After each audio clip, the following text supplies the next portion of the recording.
ዛሬ ከእግዚአብሔር ቃል የምንመለከተው ኢየሩሳሌም የማናት? ፍልስጤም ማን ነው? ኢየሩሳሌም ማን ነው? ጊዜ ከበቃን ሰፊ ቶፒክ ስለሆነ ለትንቢት ትምህርት በጣም ወሳኝ የሆነ ነገር ምንድነው ካላችሁ ብሉይ ኪዳንን ማወቅ በጣም ወሳኝ ነው። ብሉይ ኪዳን ትምህርት ካወቅን ብዙ ነገር ይፈታልናል። ብሉይ ኪዳን ጥላ ነው፣ አካሉ አዲስ ኪዳን ነው፣ አካሉ ክርስቶስ ነው። ስለዚህ ክርስቶስን የበለጠ ማግኒፋይ የሚያደርገው በብሉይ ኪዳን ውስጥ ያሉት ሚስጥራት ሁሉ ሲገቡን ነው። ስለ ጌታ መምጣት ሁሉ በብሉይ ኪዳን ውስጥ ብዙ የተጻፉ ጥላዎች አሉ። ስለ ኢየሱስ መሞት ጥላዎች እንዳሉ ሁሉ ስለ ኢየሱስ ክርስቶስ ዳግም መምጣትም ጥላዎች አሉ። በሌላ ጊዜ እንመለከታቸዋለን እሱን። ዛሬ ግን የምንመለከተው ስለ ኢየሩሳሌም። ካሁን ድረስ ሰው ሳያቋርጥ የኖረባት አገር ብትኖር እስራኤል ወይንም ደግሞ ኢየሩሳሌም በዕብራይስጥ ኢየሩሻላይም ትባላለች እና የስሙ ትርጉም በጣም ጥልቅ የሆነ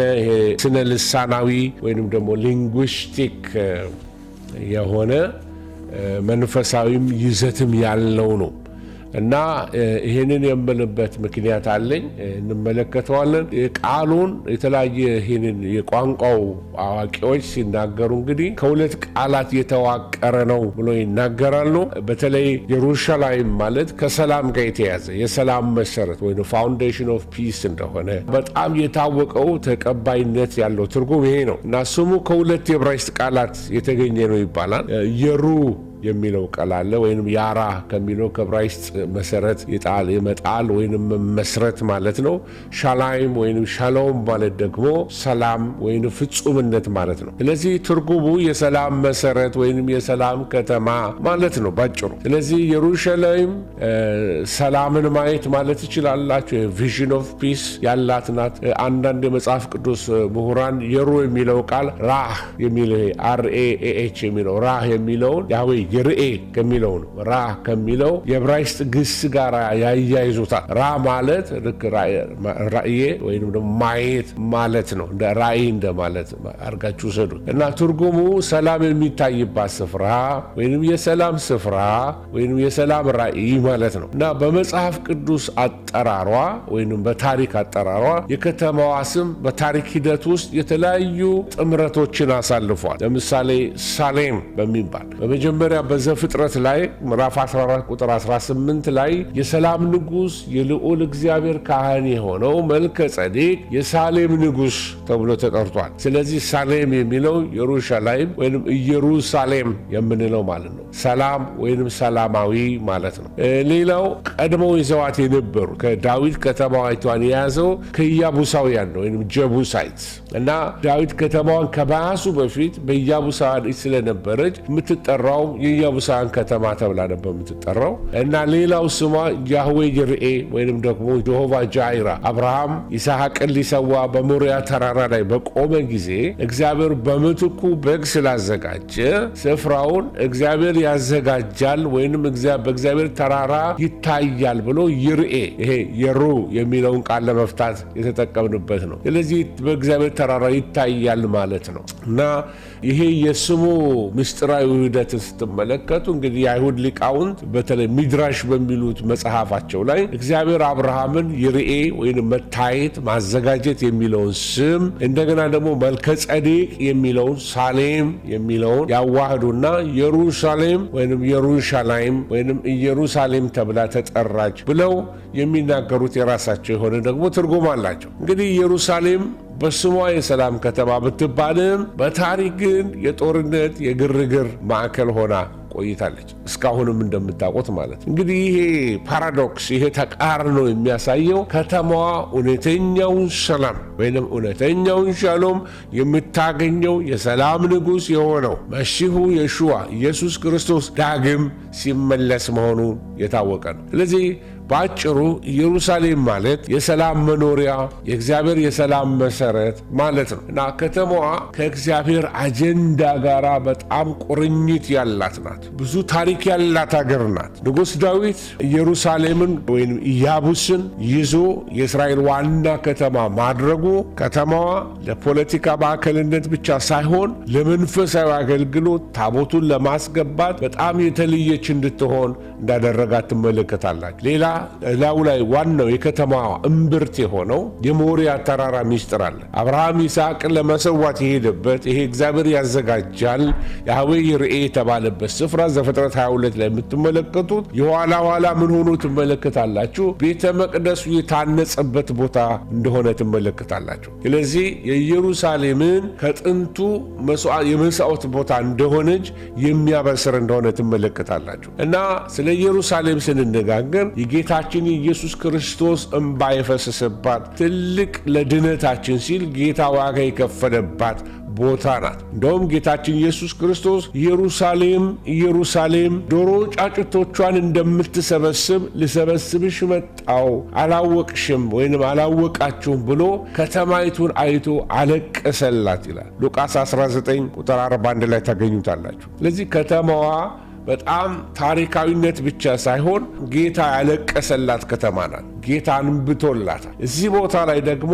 ጌታ ያለቀሰበት ቦታ አይደለም፣ ኢየሩሳሌም የድል ስፍራም ነው። በኢየሩሳሌም የቀራንዮ ኮረብታ ላይ የተፈጸመው የማዳን ሥራ ለሰው ልጆች ሁሉ የዘላለም ሕይወት በር የከፈተበት የጨለማው ኃይል የተሸነፈበት ቦታ ነው። ክብር ለእግዚአብሔር ይሁን እና ብዙ መንፈሳዊ ምስጢር ያለባት ከተማ፣ መለኮት የረገጣት ቦታ፣ መላእክት ሲወጡ ሲገቡ የነበሩበት ቦታ፣ በጣም ኃይለኛ የሆነ መንፈሳዊ አክቲቪቲ የነበረባት ቦታ ነበረች እና የመጨረሻውም ዘመን የትንቢት ፍጻሜ የሚሆንባት ቦታ ናት እና የሺህ ዓመት ንግስና ሲሆን ጌታችን ኢየሱስ ክርስቶስ በክብር ሲመለስ አሕዛብን ሁሉ የሚገዛው ከዚች ከተማ ሆኖ እንደሆነ ነቢዩ ዘካርያስ በምዕራፍ 14 ላይ ይተነብያል። ኢየሩሳሌም የዓለም መንፈሳዊና ፖለቲካዊ መዲና ትሆናለች። ይሄ ማለት ጌታ በኢየሩሳሌም ይመለካል፣ በሴም ታይም ደግሞ በዛ ሆኖ ዓለምን ሁሉ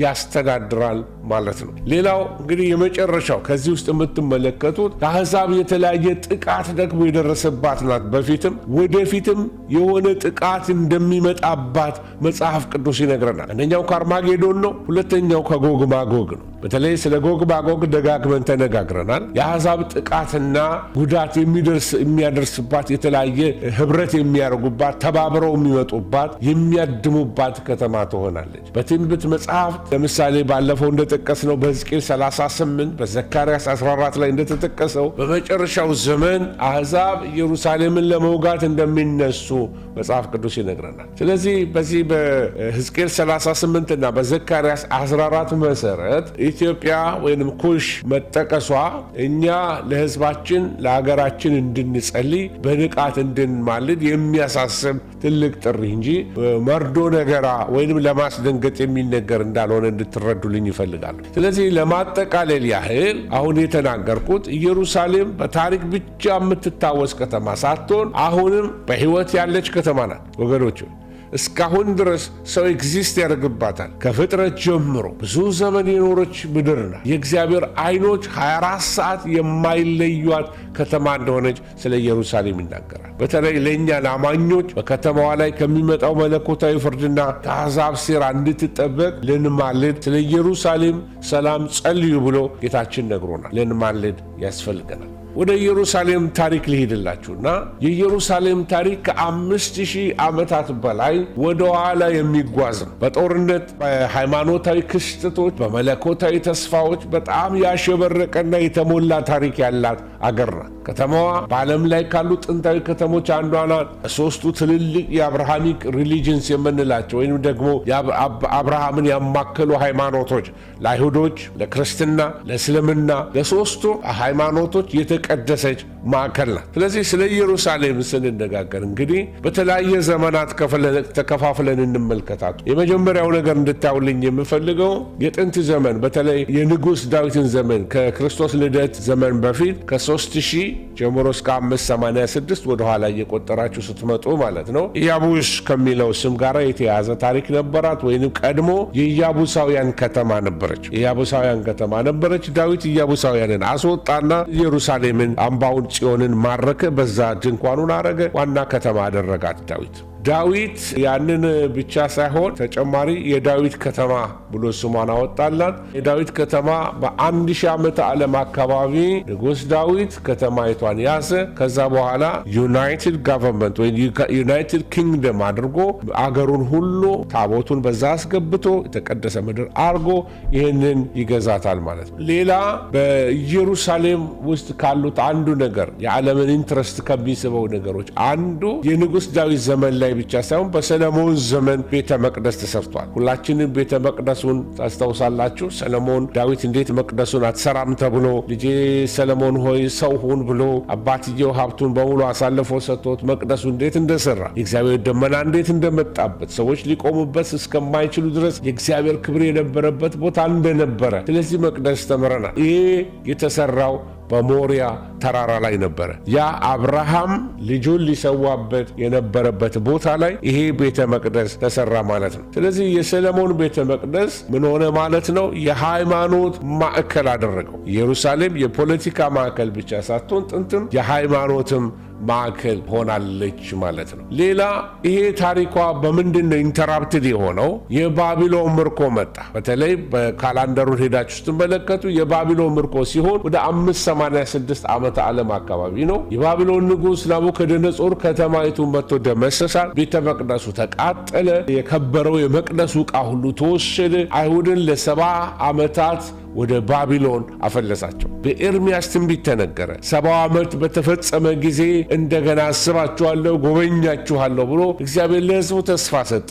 እንደተናገረው ልክ ዘመኑ ሲደርስ ዳንኤል ጾም ጸሎት ይዞ ባለበት ሰዓት ላይ የኤርምያስ ዘመን እንደደረሰ አስተዋለ። ኤርምያስ የተናገረው ዘመኑን ሲያሰላ 70 ዓመት ተፈጽሟል ለካ እና እዛን ጊዜ ሲጾምና ሲጸልይ እግዚአብሔር መልአኩ ገብርኤልን እንደላከም ሚካኤል የፋርስ ንጉሥ እንደተዋጋለት እሱ መጥቶ ገና መጸለይ ስትጀምር እግዚአብሔር ስለ ከተማይቱ የማለድከውን ሰምቷል ብሎ እንደነገረው ከዛ በኋላ ተከታታይ ትንቢቶች ሲመጡ ትመለከታላችሁ። ኢየሩሳሌም በነ ዕዝራ፣ በነ ነህምያ፣ በነ መርዶኪዮስ፣ በነ አስቴር በተሐድሶ መስመሩ ስትገባ ትመለከታላችሁ። ስለዚህ ሁለተኛው ሌላው ቤተ መቅደስ በሮማውያን ዘመን የነበረው ይሄ የሰለሞን ቤተ መቅደስ ነው። ይሄ ዳግም ግንባታ ወይንም ደግሞ ፋርሶች ባቢሎንን ካሸነፉ በኋላ ንጉሥ ቂሮስ አሁን ኢራን የምንለው ቦታ ላይ ያለ የኤላም ንጉሥ ወይንም ደግሞ የፋርስ ንጉሥ ባቢሎንን ካሸነፈ በኋላ ቂሮስ አይሁድ እንዲመለሱ ፈቅዳለሁ ብሎ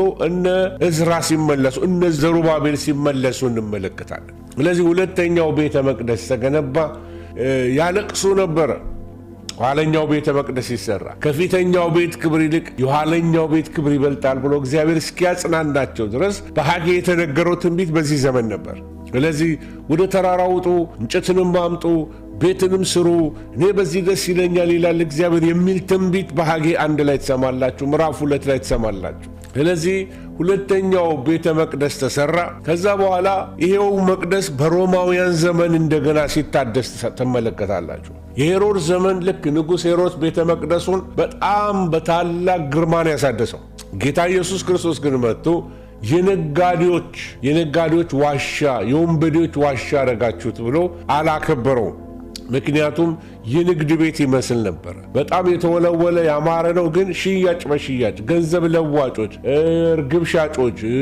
ምክንያቱም ድሮ ሰዎች ይዘው ይመጣሉ መስዋዕታቸውን በመቅደስ ውስጥ ያቀርባሉ። አሁን ግን በግ እየነዱ ከናዝሬት ድረስ ከሚመጡ በግ እዛው ኢየሩሳሌም ይገዙና እዛው ለመስዋዕት ያቀርባሉ። እና የመቅደስ ገንዘብ የተለየ ከረንሲ ስለሆነ በመቅደስ ገንዘብ እየለወጡ ገንዘባቸውን ይለዋወጡ ነበር። ገንዘብ ማለት ከዚህ የተነሳ ነው ጌታ ኢየሱስ ክርስቶስ የለዋጮችን ገበታ ደፋ ይላል። የገንዘብ ለዋጮች ወይንም ከረንሲ ኤክስቼንጅ ማለት ነው። ስለዚህ የሁለተኛው ቤተ መቅደስ ታሪክ ይሄ ነው። ሄሮድስ ያሳደሰው ሁለተኛውን ቤተ መቅደስ ነው። አሁን ደግሞ የምንመለከተው ምንድን ነው? የሁለተኛው ቤተ መቅደስን ስንመለከት የ70 ዓመት ውድመት ውስጥ ነበረ። አይሁድ በሮማውያን ላይ ባደረጉት አመፅ ምክንያት በ70 ዓመተ ምህረት ላይ ባርኮቫ የሚባል አንድ አይሁዳዊ ዜለት ወይንም ቀናተኛ ወይም በቀናተኞች የሚባል ሰምታ አይታቸዋል እና ቀናተኞቹ አንዱ የነበረው ባርኮቫ አመፅ አድርጎ በኢየሩሳሌም ታላቅ አመፅ ተደርጎ ሮማውያንን ገልብጠው ለማባረር በፈለጉበት በዛ ሰዓት ላይ የታይተስ ሰራዊት ከሶሪያ መጥቶ ኢየሩሳሌምን ድንጋይ በድንጋይ ላይ እስኪሆን ድረስ አፈራረሳት። ልክ ጌታ ኢየሱስ ክርስቶስ እንደተናገረው ትንቢቱ ተፈጸመ። ተመልከት ጌታ ሆይ እንደው ተመልከት መቅደሱ እንዴት እንደሚያምር ሲሉት ድንጋይ በድንጋይ ላይ ሳይፈርስ አይቀርም አላቸው። ትንቢት ነው የተናገረው። ልክ በ70 ኤዲ ላይ በ70 ዓመተ ምህረት ላይ ኢየሩሳሌም ፈራርሳ ነበር በሮማውያን ማለት ነው። እና ይሄንን ካልኳችሁ እንግዲህ በሌላ ዘመን ላይ እንሂድ፣ ፋስት ፎርዋርድ እናድርግና በቤዛንታይን በሚባል ዘመን ላይ ኢየሩሳሌም ሌላ ታሪክ ውስጥ ትገባለች። እስልምናዎች በዛ ነበሩ። እስላሞች መጥተው ነበረ። እነዚህ እስላሞች የአገሪቱ ኔቲቮች አይደሉም። በአካባቢው ላይ የነበሩ ኖማድስ ወይንም ዘላኖች ነበሩ። እነዚህ ዘላኖች መጥተው ባዶ አገር ነው፣ የተተወ ከተማ ነው፣ መጥተው ተቀመጡበት። ይሄ የምትመለከቱት ኮንስታንቲን ነው። ኮንስታንቲን ወደ ጌታ ከመጣ በኋላ ንስሐ ወይንም ወደ ጌታ ከመጣ በኋላ በዛ ቋንቋ ልጠቀም ክርስቲያን ሆነ ከተባለ በኋላ በቤዛንታይን ይህንን ብዙ ክሩሴደሮች ወደ ይመጡ ነበረ እና ኢየሩሳሌም ብዙ የክርስቲያን ምንድነው የሚባሉት እነዚህ ሀጂ እንደሚደረገው አይነት የሄዱ ሰዎች ይሰግዱ ነበረ። ቅድስቲቱ ከተማ እየተባለ ማለት ነው። እና እንደውም በዛ ዘመን ላይ ማናት እናቱ ትመስለኛለች ቅድስት እሌኒ የጌታ መቃብር ያለበትን ቦታ አግኝታ የቅዱሳን መቃብር የቅዱስ መቃብር ቤተክርስቲያን ቸርች ኦፍ ዘ ሆሊ ሰፕልከር በሄጃ አይቼዋለሁ። ያን ቦታ በጣም በሚገርም ሁኔታ የተሰራ ቤተ መቅደስ ነው። በጣም ትልቅ ቤተ መቅደስ ጌታ እዚህ ቦታ ነው ተቀብሮ የነበረውና የተነሳበት በተባለበት ቤተ ክርስቲያን አሰራች። ቅድስት እሌኒ ማለት ነው። እነሱ ቅድስት ስላለዋት ነው። የኮንስታንቲን እናት ማለት ነው። ስቲል ሰዎች አሉ ግን አይሁዶች ዶሚኔትድ ሆነው ነበር። መቅደሱን ላሳያችሁ። ይሄንን ይመስላል በመቃብሩ ላይ የተሰራው። ትክክለኛው ቦታ ይሄኛው ነው ብዬ አላምንም። ሌላ ቦታ አለ እና ያንን እንመለከተዋለን። ሌላው ኢየሩሳሌም በእስላሞች ደግሞ የተገዛችበት ዘመን አለ። አሁን ዘመናዊ ኮንፍሊክት ውስጥ ልወስዳችሁ ነው። በእስላሞች ወይም በተለያየ አይነት የሙስሊም ወረራዎች ተደርጎባት የተያዘችበት ጊዜ ነበረ። ከነዚህም ውስጥ አንዱ ኸሊፋ ዑመር የሚባል የእስልምና መሪ እሱ እንደያዛት ይታወቃል። ይህንን ግንቡን እንደውም ሰራ የሚባለው እሱ ነው። እሱም ብቻ አይደለም፣ የአልአቅሳ ሞስክ የተባለውን ይሄ ጉልላቱ ይሄ የአላስካ ሞስክ ከላይ የምትመለከቱት የወርቅ ዶም ኦፍ ዘ ሮክ የሚባለው ይህንንም የሰራው በዛ ዘመን ነው ይባላል። ከዛ በኋላ በ1099 አካባቢ እስከ 1917 ዓመተ ምህረት ድረስ የኦቶማን ቱርክ ግዛት ነበረ። ከዛ በፊት ደግሞ እነዚህ ክሩሴደርስ የሚባሉ ሰዎች ነበሩ። ክሩሴደሮች ማለት ለእግዚአብሔር ቀንተናል ብለው ከአውሮፓ ከስፔን ከተለያየ ቦታ ከአውሮፓ ሀገሮች ላይ ተሰባስበው እየሄዱ በኢየሩሳሌም ያሉትን የሚገሉበት ጊዜ የመስቀል ጦርነት ይባላል። ክሩሴደርስ ማለት በዛ ነው። አሁን ክሩሴድ ማለት ፖዚቲቭ ወይንም ደግሞ አዎንታዊ ቃል አይደለም። ብዙ ሰዎች የተጨፈጨፉበት ነው። ቤተ ክርስቲያን እስከ 400 እስከ 500 ዓመተ ምህረት ድረስ በማንም ላይ ሰይፍ አንስታ አታውቅም። ኮንስታንቲን ወደ ዙፋን ከመጣ በኋላ ቸርችና ስቴት መቀላቀል ሲጀመር ግን ቤተ ክርስቲያን ሰይፍ ማንሳት ጀመረች ማለት ነው። እና ትክክለኛ መልኳን እየቀየረች መጣች። ድሮ በደህንነት በመከራ የጠራች ቤተ ክርስቲያን ከኮንስታንቲን በኋላ ግን ቤተ ክርስቲያን እየተበላሸች መጣች። እስከ 16ኛው ክፍለ ዘመን ማርቲን ሉተር እስከሚመጣበት ዘመን ድረስ ደህንነት እስከ መሸጥ የደረሰበት ዘመን ነበር። እሱን ስለ ቸርች ሂስትሪ ሌላ ጊዜ እንነጋገራለን። ዛሬ ግን ስንነጋገር የኦቶማን ኤምፓየር ቱርኮች ማለት ነው እስራኤልን ያስተዳድሩ ነበር፣ ወይም ደግሞ ኢየሩሳሌምን በተለይ ይዘው ያስተዳድሩ ነበር እና በዛን ጊዜ ቱርኮች የመስፋፋት አጀንዳ ስላላቸው በኋላ ሌላ ተቀናቃኝ ይመጣባቸዋል። ወደ ጀመርኩት ልመለስና የመስቀል ጠሮኞች አውሮፓ ክርስቲያኖች ናቸው እና ከተማዋን ከሙስሊሞች እጅ እንደ ጥቂት ጊዜ ነጥቀው የግዛታቸው ማዕከል ሊያደርጓት ፈልገው ስለነበረ በዛ ጊዜ ይሄ ማን ነው የሚባለው ሳላዲን የሚባል የቱርክ መሪ ነበረ እና እሱ አሸነፋቸው እና በመሸነፋቸው ምክንያት ቱርኮች ያንን አካባቢ ይቆጣጠሩታል። ከዛ በኋላ እኛም ሀገር ትንትኖች ነበሩ። በተለይ ኢየሩሳሌምን ለማስለቀቅ አንዳንድ የሚባል ተረቶች ነበሩ። ታጠቅ ብሎ ፈረስ፣ ካሳ ብሎ ስም፣ አርባር ይሸበራል ኢየሩሳሌም ተብሎ ይባል ነበር። ምክንያቱም አርባር በሙስሊሞች የሚሰግዱበት ስለሆነ አፄ ቴዎድሮስ ይፎክሩ ነበር ይባላል። ጌታዬን የሰቀሉትን እሰቅላቸዋለሁ፣ ኢየሩሳሌምን ሄጄ አስለቅቃለሁ የሚል ፉከራ ነበራቸው ይባላል። ግጥሙን ልበልላችሁ እንደገና። ታጠቅ ብሎ ፈረስ፣ ካሳ ብሎ ስም፣ አርባር ይሸበራል ኢየሩሳሌም ይባል ነበረ። እንግዲህ በእኛም ሀገር ትንሽ ያው ጥንታዊ ሀገር ስለሆንን የምንካፈለው ነገር አለ እና የመስቀል ጦርነት ብዙ ካበላሹ ነገሮች አንዱ እሱ ነው። በተለይ ለወንጌል ስርጭት እንቅፋት ከሆነብን ነገር አንዱ እስካሁን ድረስ የአረቦችንም የአይሁዶችንም ልብ ያበላሸ ነገር፣ ለክርስትና ሕሊናቸው እንዲጠለሽ ካደረገ ነገር አንዱ የመስቀል ጦርነት ነው። በቀሳውስት እየተባረኩ ነበር የሚመጡት። ከእስር ቤት በቃ ኃጢአታችሁ ይሰረያልና ሄዳችሁ ለቅድስቲቱ ከተማ ተጋደሉ እየተባሉ ይጋደሉ ነበር። መጥተው ሕፃናት ሁሉ በቱርክ ተራሮች ላይ አልቀዋል፣ በረሃብ ሞተዋል። በቃ ኃጢአታችሁ ይሰረያል እየተባሉ ማለት ነው። ስለዚህ የመስቀል ጦርነት ብዙ ዳሜጅ አድርጓል በክርስትና ታሪክ ላይ። ከጠቀመው ይልቅ ያበላሸው በስቷል እና ራሱን የቻለ የቸርች ሂስትሪን ማጥናት በጣም ያስፈልገናል። ይህንን ካልኳችሁ እንግዲህ የኦቶማን ግዛት የነበረው ከ1517 ጀምሮ ለ400 ዓመታት ያህል ቱርኮች ከተማዋን አስተዳድረዋል። በዚህ መካከል አስቡት 400 ዓመት ቱርኮች አስተዳድረዋል። ሴም ታይም ግሪክንም ሀገር ይገዙ የነበሩ ቱርኮች ነበሩ። ስለዚህ ዛሬ የምናየው ይሄ ኦልድ ሲቲ የሚባለው ኢየሩሳሌም ውስጥ ያሉት ትልቅ ግንቦች ያሳነጸው ሱልጣን ሱሌይማን ደ ማግኒፊሰንት ተብሎ ይጠራል። በሱ ዘመን ነው እነዚህ ግንቦች የተሰሩት። አንዳንዶቹ በኦልድ ሲቲ ያሉት ግንቦች ማለት ነው። ኢየሩሳሌምን ያዩ ሰዎች ያቆታል። ወደ ዘመናዊ ታሪክ ልምጣ። አሬ የምፈልገው እሱ ነው። ወደ ዘመናዊ ታሪክ ላይ ስንመጣ ከ1917 ጀምሮ እስካሁን እስካለንበት ጊዜ ድረስ ያለው ታሪክ ላይ ልምጣ። ይሄ የብሪታንያ ሞግዚትነት ከአንደኛው ዓለም ጦርነት በኋላ ብሪታንያ ከምንድነው የሚባሉት ከነዚህ ሊግ ኦፍ ኔሽንስ ከሚባል ዩናይትድ ኔሽንስ ስሙ ከመቀየሩ በፊት በ1920 ሊግ ኦፍ ኔሽን ይባል ነበር።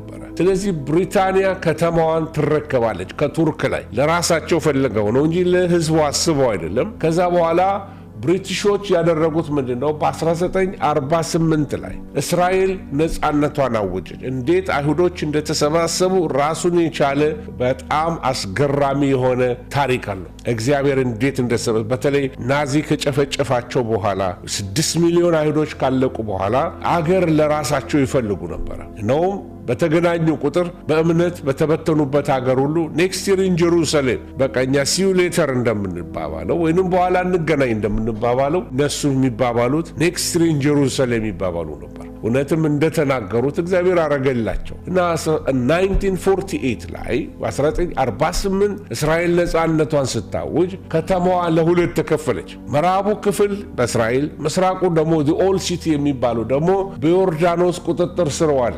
እንግዲህ በ1967 አሁን የመጀመሪያው 1948 ያደረገው ኢየሩሳሌም ሁለት ቦታ ነበረች። ገና ጦርነት የመጀመሪያው ጦርነት ነው። ገና እስራኤል እንጭጭ ናት። ገና መመስረቷ ነው። ወዲያው ነበር ሊያጠፏት የተነሱባት። ነገር ግን በ1967 ላይ የስድስቱ ቀን ጦርነት የሚባል አለ። ልክ በምስራቅ ኢየሩሳሌምን በቃ ኃይለኛ ጦርነት ተደረገ እና ይሄንን የምስራቅ ኢየሩሳሌምን ያዘችና ከዋናው ኢየሩሳሌም ጋራ እስራኤል ቀላቀለችው ማለት ነው። እና የዛሬው ኦልድ ሲቲ የሚባለው በአራት ዋና ዋና መንደሮች የተከፈለ ነው።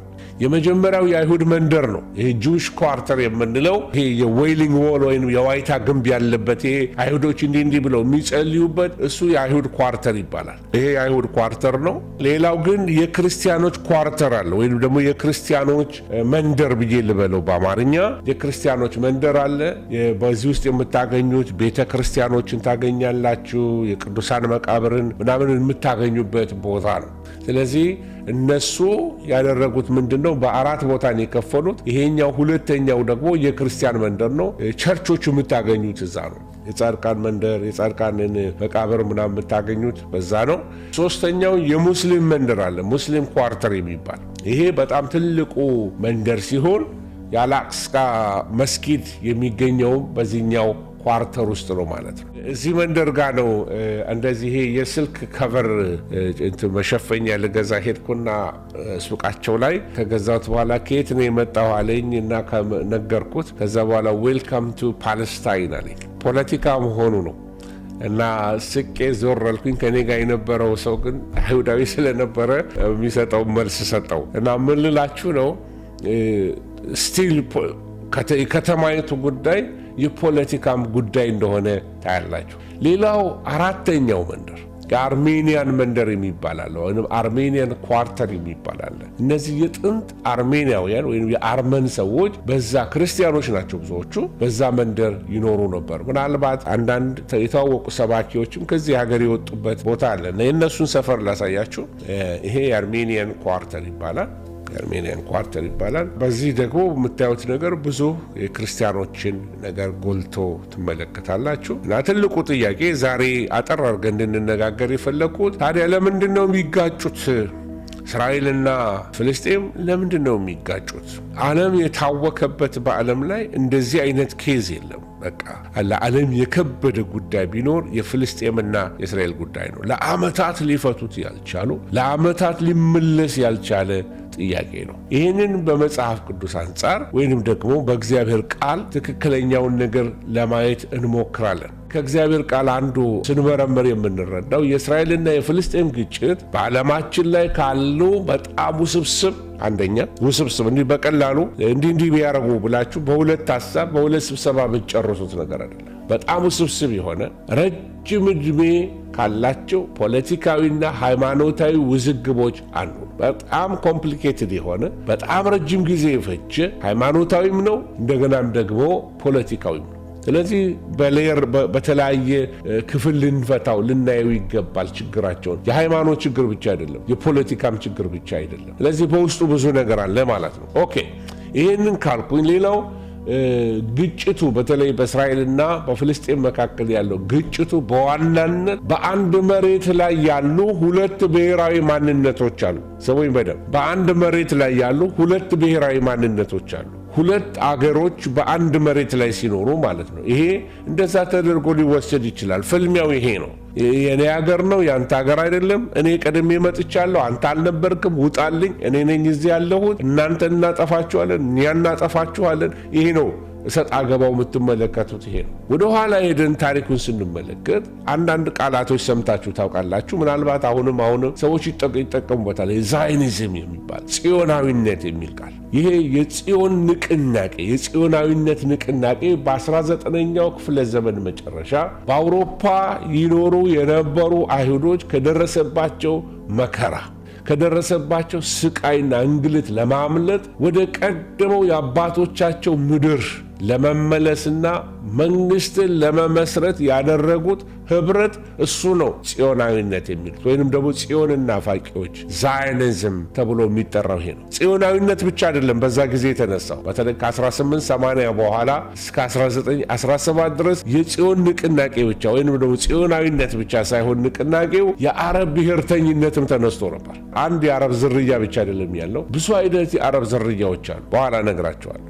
የጽዮን ንቅናቄ አንዱ የሚያሳየው ምንድነው? በ19ኛው ክፍለ ዘመን መጨረሻ እንግዲህ እነዚህ ወደ ቀደመው አገራቸው ሊመለሱ የፈለጉ አይሁዶች እነሱ የተጠናከሩበት ወይም የተሰባሰቡበት ማህበራቸው በተለይ በ1882 ላይ በዕብራይስጥ ይመስለኛል ቃሉ ሆቬቬ ዛየን የጽዮን አፍቃሪዎች የሚል ቡድን ነበር እና በምስራቅ አውሮፓ ተሰባሰቡ እና ይሄ የሩሲያን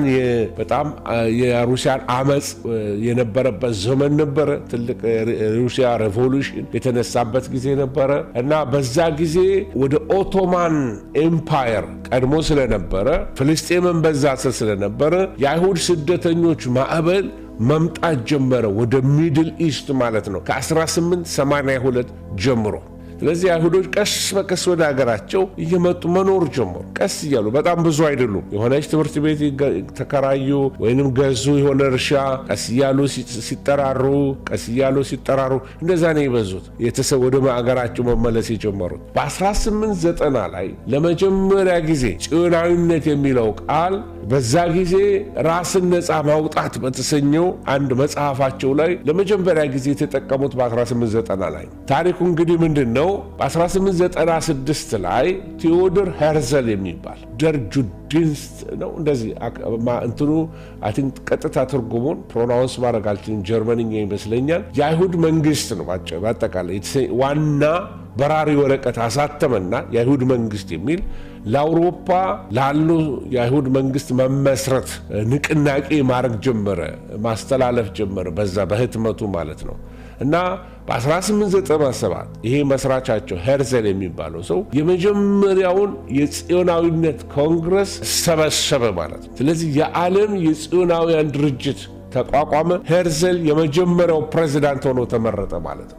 አንድ ሰው ነው የተነሳው። ስለዚህ ሁሌ መሪዎች ሲነሱ ልክ እንደ ሙሴ የዛን ጊዜ እግዚአብሔር እነዛን መሪዎች እንደሚጠቀም ሁሉ ይህንን ሰው ቴዎዶር ሄርዘል የሚባለው ሰው እግዚአብሔር ወደ ምድራቸው እንዲመለሱ በጽዮናዊነት ሙቭመንት ላይ እግዚአብሔር ተጠቀመበት ለማለት እንችላለን። ህዝቡ ወደ ምድራቸው እንዲመለሱ ማለት ነው። እና ይሄ አገር የሌለው ህዝብ ለ2000 ዓመት ከሮማውያን ጀምሮ የተበተነው ህዝብ አሁን መመለስ ጀመረ። እስከ እንግዲህ የምትመለከቱት ቱርኮችን ያው እንግሊዞች አባረው እንግሊዞች ተረክበዋቸዋል።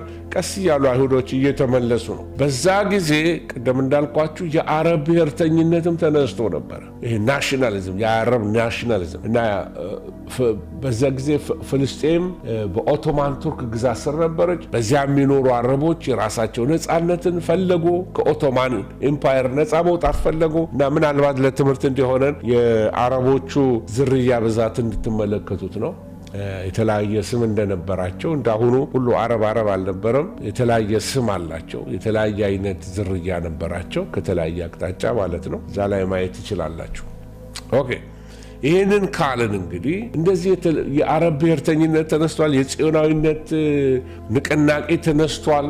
በዚህ መካከል ነው የብሪታንያ ሞግዚትነት የደመቀ መጣ። ከአንደኛው ዓለም ጦርነት በኋላ ብሪታንያ ወይንም ኢንግላንዶች ፍልስጤምን እንድታስተዳድር በሊግ ኦፍ ኔሽን ኃላፊነት ስለተሰጣት እንግሊዝ መካከለኛው ምስራቅ በተለይ እስራኤልን ማስተዳደር ጀመረች። ከዛ በኋላ በ1917 ብሪታንያ ወይንም እንግሊዞች ያደረጉት ምንድነው? አይሁዶች በፍልስጤም ምድር ብሔራዊ መኖሪያ ናሽናል ሆም ያስፈልጋቸዋል፣ በዛ መኖር አለባቸው የሚል አዋጅ ወጣ። የአዋጁ ስም ባልፎር ዲክላሬሽን ይባላል። ይህ አዋጅ ምን አደረገ? እነዛ ናሽናሊዝም እንቅስቃሴ ላይ የነበሩትን አረቦች በቁጣ አስነሳቸው። እንዴት አይሁዶች መጥተው ይህንን ይወስዳሉ? እኛ ነን እዚህ የነበርነው ማለት የጀመሩት ከቱርክ ነፃ ለመውጣት ይታገሉ የነበሩት ፍልስጤሞቹ ናቸው። በአይሁድ ፍልሰተኞች ወይንም ደግሞ በአይሁድ ስደተኞች ወይንም ደግሞ ፈልሰው በመጡት በአካባቢው አረቦች መካከል ግጭት መፈጠር ጀመረ። የተጻፈውን ደብዳቤ ላሳያችሁ። በጣም ታሪካዊ ደብዳቤ ነው። ይሄ ታሪካዊ ደብዳቤ እስከ ዛሬ በብዙ ጽሑፎች ላይ ታገኙታላችሁ። ባልፎር ይሄ ሰው ነው እና ለሱ የተጻፈለት ደብዳቤ ነው። ከንጉሠ ነገሥቱ የመጣ ትእዛዝ ነው ከብሪታንያ ንጉሥ። በቃ ካሁን በኋላ ለአይሁዶች ቤት ይሁናቸው፣ ፍልስጤም ትሰጣቸው ወይንም ደግሞ መካከለኛው ኢየሩሳሌም መኖሪያቸው ነው፣ እስራኤል መኖሪያቸው ነው ብሎ እንግሊዝ ፈቀደች ማለት ነው። ወደ አማርኛ መልሰው ሞከርኩና እንደዚህ ይላል። የውጭ ጉዳይ ሚኒስቴር መስሪያ ቤት ኖቬምበር 2 ቀን 1917 ክቡር ሎርድ ወይንም ጌቶች ሮስቻይልድ የግርማዊነታቸው መንግስት ለአይሁድ የጽዮን ንቅናቄ ምኞት ያለውን አጋርነት የሚገልጸውና ለሚኒስትሮች ምክር ቤት ቀርቦ የጸደቀው የሚከተለው መግለጫ በግርማዊነታቸው መንግስት ስም ሳቀርብሎ በታላቅ ደስታ ነው። የግርማዊነታቸው መንግስት አይሁዶች በፍልስጤም ምድር ብሔራዊ መኖሪያ እንዲመሰርቱ በበጎ ዓይን ይመለከታል። ይህንንም ዓላማ ከግብ ለማድረስ የተቻለውን ጥረት ሁሉ ያደርጋል። ይህ ሲደረግ ግን በፍልስጤም ውስጥ ባሉ የአይሁድ ያልሆኑ ማህበረሰቦች ዘንድ ያሉ ሲቪል እና ሃይማኖታዊ መብቶች ወይም አይሁዶች በሌሎች አገራት ያላቸው መብትና ፖለቲካዊ ደረጃ የሚነካ ምንም ነገር እንዳይደረግ በግልጽ የታወቀ ነው። ይህን መግለጫ ለጽዮን ድርጅት ለዛይኒስት ፌዴሬሽን እውቅና እንዲሰጡልኝ በአክብሮት እጠይቃለሁ። ታማኙ አርተር ጄምስ ባልፎር። ይሄ የባልፎር ዴክላሬሽን የሚለው ከዚህ የወጣ ነው። ይሄ ደብዳቤ ነው ለእስራኤል መመስረት ምክንያት የሆነው። ስለዚህ የተባበሩት መንግስታት አሁን በ1947 ላይ ፍልስጤምን ለሁለት ከፍሎ ለአይሁድና ለአረቦች ለመክፈል ፈለገ። ከዚህ ችግር የተነሳ አይሁዶች ተበትነው ተመልሰው ነው፣ አረቦች ደግሞ መተው ነው ወይንም ደግሞ እነዚህ አሁን ያሉት አረቦች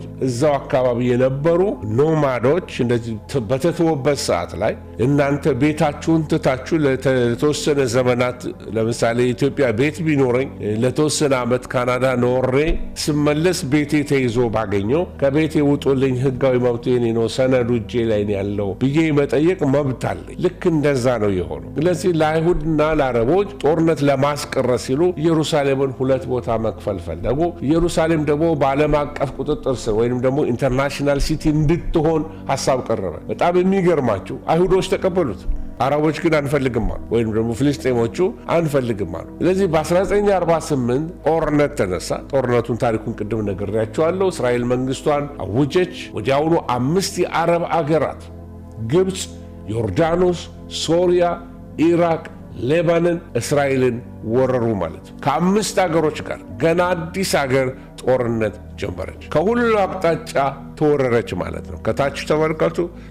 ወደ እሷ ያልመጣ ያልተባበረባት አልነበረም። ጠቅላላ አረቦች በእሷ ላይ ተነሱባት ማለት ነው። እስካሁን ድረስ ምንድነው ኤምባርጎ ወይም ቦይኮት አድርገው የእስራኤል ዕቃ አንድ እንኳን በሀገራቸው እንዳይሸጥ የሆነው ከዚህ ጊዜ ጀምሮ ነው። ከ1948 ጀምሮ ነው። አስቡት። እና ውጤቱ ምንድነው የሆነው?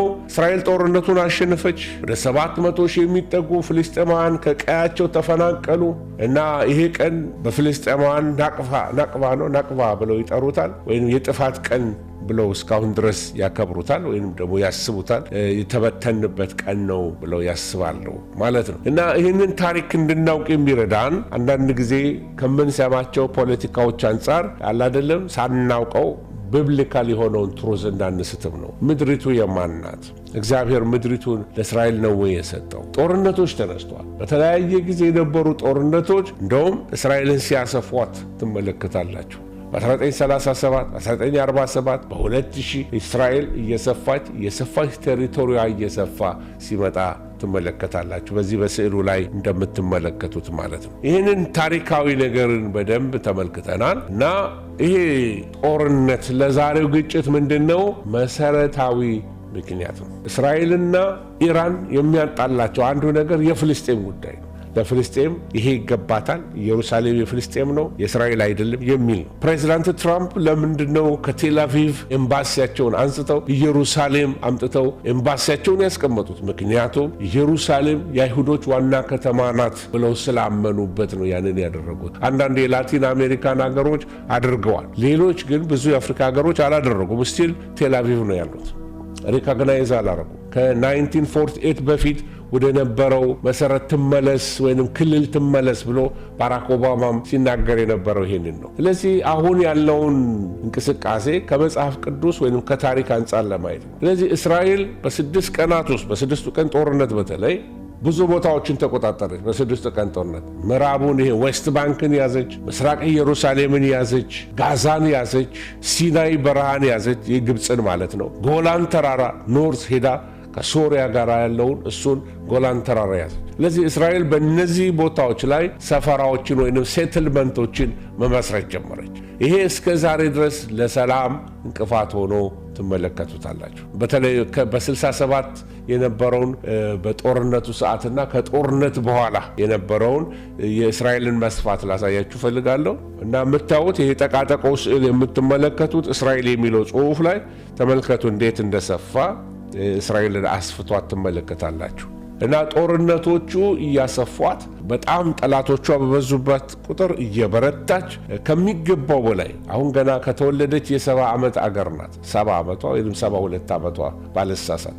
እና በዚህ ዕድሜ በዚህ አጭር ጊዜ ውስጥ ብዙ አገሮች ያልደረሱበት ነገር ላይ ደርሳለች። በቴክኖሎጂ፣ በእውቀት፣ በሀብት፣ በብልጥግና በጣም ብዙ አገሮች ያልደረሱበት ቦታ ላይ ደርሳለች። አንዱ ሌላው ጦርነት የተደረገው በእስራኤል ሀገር የዮም ኪፑር ጦርነት የሚባል አለ። የስርየት ቀን በሆነበት ሰዓት ላይ አይሁዶች ሁሉ ጾም ጸሎት ላይ በነበሩበት ሰዓት ላይ ድንገት በ1973 ዓ.ም ላይ የአረብ እስራኤል ጦርነት ፈነዳና አንድ በጣም አስገራሚ የሆነ ግጭት ነው የተደረገው። እንግዲህ እንደምታውቁት ጦርነቱ በቃ ለእስራኤል አደገኛ የሆነበት ሰዓት ነው። ምክንያቱም አሁን ከበፊቱ ለየት የሚያደርገው ነገር ሩሲያና አሜሪካ ማሊያቸውን ለብሰው ማለት እንደ ኳስ ጨዋታ ወሰዱትና ሩሲያ ከአረቦች ጋር ወግና አሜሪካ ደግሞ ከእስራኤል ጋር ወግና በጦርነት ውስጥ ገቡ ማለት ነው። ስለዚህ የዛን ጊዜ ቀዝቃዛው ጦርነት የሚባል ስለነበረ በጣም አደገኛ ሰዓት ሆነ። አንዳንድ ጊዜ የሩሲያ ጀቶች የሶሪያን ሚሊተሪ አውሮፕላኖች ቀለም ተቀብተው ወደ ጦርነቱ መግባት አስፈልጓቸው ነበረ። በጣም አደገኛ ለእስራኤል አደገኛ የነበረበት ጊዜ ነበረ። ስለዚህ ጦርነቱ የተጀመረው አይሁዶች በየዓመቱ በጣም ቅዱስ የሆነ በጾም ጸሎት የሚያሳልፉበት የስርየት ቀን ወይም ዮም ኪፑር በሚባለው ቀን ነው። በወቅቱ እስራኤል በዚህ በዓል ምክንያት ብዙዎቹ ዝግጅቷ ቀዝቃዛ ነው። በጣም ሲሪየስ ጾም ጸሎት ነው የሚደረገው።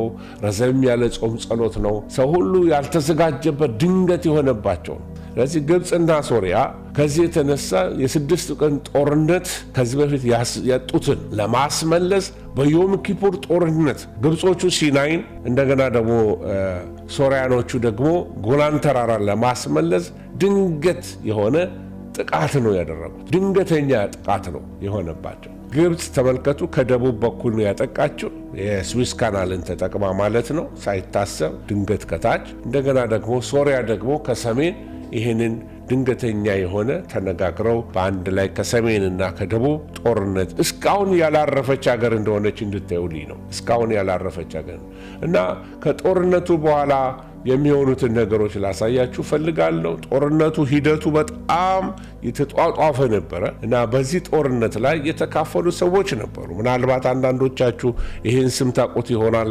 ሞሼዲያን የሚባሉ ወይም ሞሼዲያን ሙሴ ማለት ነው።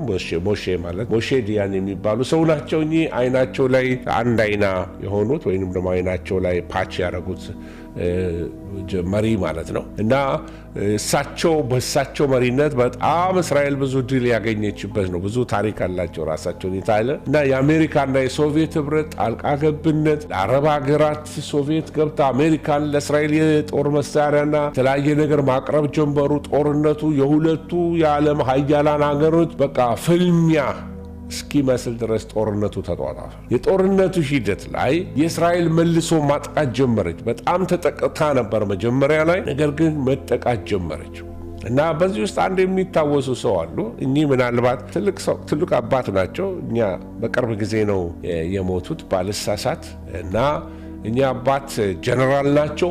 ጀነራል አሪየል ሻሮን ይባላሉ እና የግብፅን ጦር ሰንጥቀው አልፈው ቴሪቶሪውን አልፈው ገቡ፣ ታንኮቻቸውን ይዘው ማለት ነው እና በተለየ መንገድ የእግዚአብሔርን ማዳን እስራኤል የምታይበት ያየችበት ጦርነት ነበር እና የሶሪያ ጦር እንግዲህ ከደማስቆ አቅራቢያ ወደ እነሱ እንዳይቀርብ ከሰሜንም ገፉት፣ ከታችም ጦርነቱ ብቻ ደስ የማያሰኝ ብዙ ዋጋ ያስከፈለ ነበር። የጦርነቱ ውጤት ምን ሆነ? ተኩስ አቁም ተደረገ። ጥቅምት 25 ቀን ጦርነት እንዲቆም ተባለ። የተባበሩት መንግስታት ጣልቃ ገባ። ከዚህ የተነሳ በጦርነቱ በእነዚህ በሁለት በአረቦቹ መካከል የካምፕ ዴቪድ ስምምነት ተደረገ። ከዛ በኋላ ለጦርነት ላይፈላለጉ እነዚህ ሀገሮች ተፈራረሙ ማለት ነው። በተለይ ግብፅና እስራኤል በጣም እስከዛሬ ድረስ አክብረውት ሁለቱም የሚኖሩበት የሰላም ስምምነት አደረጉ ማለት ነው። ኦኬ ይህንን ጦርነት እንግዲህ ታሪኩን ወደኋላ ምነግራችሁ እቺ ኢየሩሳሌም የተባለች ሀገር መቼ ነው ሰላሟን የምታገኘው? ግብፅ ሲናይን በሰላም በስምምነት የሲናይ በረሃ ተሰጣት። ከላይ ጎላን ተራራንም እሰጣለሁ አለች እስራኤል። የሰላም ስምምነት ተፈራረሙ ማለት ነው። ከዚህ ውስጥ ምንድን ነው የምንማረው? የዚህ ትንቢታዊ ነገር ፋይዳው ምንድን ነው? ይሄ ጦርነት ምንድን ነው የሚያስተምረን? የመጀመሪያ ነገር የምናየው የእግዚአብሔር ጥበቃ ብዙ እስራኤል በጣም አስቸጋሪ ወቅቶችን ያሳለፈች አገር ናት። መትረፏ ተአምር ነው። ከነዚህ ሁሉ ሀገሮች ጦርነት ሁሉም የታጠቁ ሀገሮች ራሽያ ያስታጠቀቻቸው ሀገሮች በስንት አቅጣጫ እየወረሯት በየጊዜው ጦርነት እየገባባት አሸባሪ እየመጣባት በህይወት መኖር በጣም ተአምረ። እግዚአብሔር ባይጠብቅ ኖሮ እግዚአብሔር እስራኤልን የሚጠብቅ አይተኛም አያንቀላፋም የሚለው ቃል የተገለጠበት ወቅት ነበር። መዝሙር 121 ቁጥር 4 ላይ እና ከተማይቱ ላይ አሁንም የምትመለከቱት ነገር ከተማይቱ መውደም ነበረባት። ነገር ግን የእግዚአብሔርን ጥበቃ ትመለከታላችሁ። የእግዚአብሔር ምሕረት ሲገን ትመለከታላችሁ። እግዚአብሔር ለስሙ ጥሩ ሰዎች ስለሆኑ ከሌላው የተሻሉ ህዝቦች ስለሆኑ ሳይሆን እግዚአብሔር ስለገባው ስለ ቃል ኪዳኑ ለአብርሃም ስለገባው ቃል ኪዳን እግዚአብሔር ህዝቡን በሰላም ሲጠብቅ ትመለከታላችሁ። እና ይሄ ጦርነት እንግዲህ እስራኤል ሁል ጊዜ በጠላቶቿ የተከበበች መሆኗን የአማኞች ጸሎትና ምልጃ ምን ያህል እንደሚያስፈልጋት የሚያሳይ ነው። እና አንዳንድ ተአምራዊ ክስተቶችን ልንገራችሁ። ለአንዳንዶች ላይ ዋጥላቸው ይችላል። ኢትስ ኦኬ። የመጀመሪያው በጎላን ተራራ ላይ የታየ ነው። በዛ ጊዜ የነበረ በጦርነት ላይ ነው። ጦርነቱ በተለይ በመጀመሪያው ቀናት በሰሜን በኩል በሶሪያ 1200 ታንኮች የሶሪያ ታንኮች እየገሰገሱ ይመጡ ነበር። እስራኤል የነበሯት 170 ታንኮች ብቻ ነበሩ። 1200 ታንክ ከ170 ታንኮች ጋር ገጠሙ። የሚገርም የሶሪያ ታንኮች በቀላሉ ወደ እስራኤል መካከል ለመግባት ጥቂት ኪሎ ሜትር ገና ሲቀራቸው አንድ ነገር ሆነ። በድንገት ከባድ የአሸዋ አቧራ ጭጋግ አካባቢውን ሁሉ ሸፈነባቸው። የሶሪያ ታንኮች መንገዱን ማየት አቃታቸው። በዚህ መሃል ጥቂት የእስራኤል ታንኮች ቦታ እየቀያየሩ በመተኮስ ሶሪያውያን ብዙ ታንኮች የከበባቸው መስሏቸው በቃ መሸሽ ጀመሩ። ተደናገጡ።